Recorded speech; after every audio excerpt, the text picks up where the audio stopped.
మాజీ మంత్రి సీనియర్ నేత జీవన్ రెడ్డిపై హాట్ కామెంట్స్ చేశారు పీసీసీ చీఫ్ మహేష్ కుమార్ గౌడ్.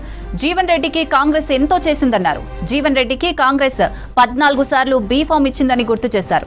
ప్రజలు ఎన్నుకున్న నేత రేవంత్ రెడ్డి దిగిపోవాలనడానికి జీవన్ రెడ్డి ఎవరని ప్రశ్నించారు పీసీసీ చీఫ్. కేసీఆర్ అవినీతి చేశారని జీవన్ రెడ్డి ఎన్నోసార్లు విమర్శించారని అన్నారు. మరోవైపు మంత్రి పొంగులేటిపై అవినీతి ఆరోపణలను ఖండించారు మహేష్ కుమార్. మంత్రి అవినీతిపై ఆధారాలు చూపిస్తే తప్పకుండా చర్యలు తీసుకుంటామన్నారు పీసీసీ చీఫ్. గత 10 ఏళ్ల బీఆర్ఎస్ పాలనలో అప్పటి మంత్రులు ఎంతో దోచుకున్నారని విమర్శించారు. నాటి అవినీతి బాగోతాన్ని కవితే స్వయంగా చెప్తున్నారని వివరించారు మహేష్ కుమార్.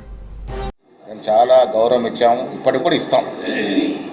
జీవన్ రెడ్డికి కాంగ్రెస్ పార్టీలో లభించినటువంటి అవకాశాలు 14 మార్లు బీఫామ్ తీసుకున్నటువంటి నాయకుడు ఇవాళ ఈ రాష్ట్ర కాంగ్రెస్ పార్టీలో ఎవరూ లేరు. ప్రజలతో ఎన్నుకోబడినటువంటి శాసనసభ్యులు ఎన్నుకున్నటువంటి ముఖ్యమంత్రి రేవంత్ రెడ్డి గారు. జీవన్ రెడ్డి గారు పోవాలి అంటే పోయే పరిస్థితి ఉంటుంది. ప్రజాస్వామ్యం ఇది. ప్రజాస్వామ్యతంగా శాసనసభ్యులు ఎన్నుకున్నటువంటి నాయకుడు ఆయన. జీవన్ రెడ్డి గారు ఎవరు? ఆయన పోవాలి, మార్పు రావాలనే దానికి. ఇవాళ మార్పు వచ్చింది కాబట్టే బీఆర్ఎస్ పార్టీని ప్రజలు ఇంటికి పంపించినారు. ఇలా పెద్ద ఆయన జీవన్ రెడ్డి గారు ఎన్నో మార్లు ఇదే గాంధీ భవన్ వేదికగా బీఆర్ఎస్ పార్టీ మీద, బీఆర్ఎస్లో జరిగిన అవినీతి మీద, ప్రాజెక్టులో జరిగిన అవినీతి మీద మాట్లాడినారు. ఇవాళ కాంగ్రెస్ పార్టీని విమర్శించే ముందు గౌరవనీయులు జీవన్ రెడ్డి గారు గతంలో వారు బీఆర్ఎస్ పార్టీ మీద చేసిన విమర్శలకి సమాధానం ఇస్తే బాగుంటుంది. ఇలా పొంగులెడ్డి గారి మీద వచ్చిన ఆరోపణలు మీద ప్రూఫ్ ఉంటే దాని గురించి ఆలోచిద్దాం.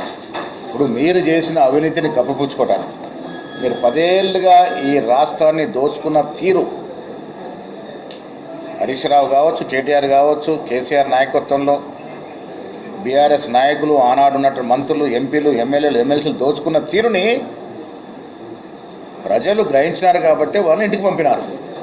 ఆనాడు ఆ పార్టీలో, ఆ ప్రభుత్వంలో భాగస్వామిగా ఉన్నటువంటి కవిత గారు ఇలా బాగటంగా వచ్చి వాస్తవాలు బయట పెడతా ఉన్నారు. దోపిడీ జరిగిందనే మాట ఆవిడ చెప్తా ఉన్నారు. విచ్చలవిడిగా మా అన్న, మా బావ, మా ఇంకో అన్న దోచుకున్నారనే మాట చెప్తా ఉన్నారు. ప్రజలకు అర్థమైంది ఇది. ఇప్పుడు మీరు దోపిడీ చేశారు, ప్రాజెక్టుల పేరిట నాసి రకం ప్రాజెక్టు కట్టి ప్రజా సొత్తు దుర్వినియోగం చేశారు కాబట్టి ఇలా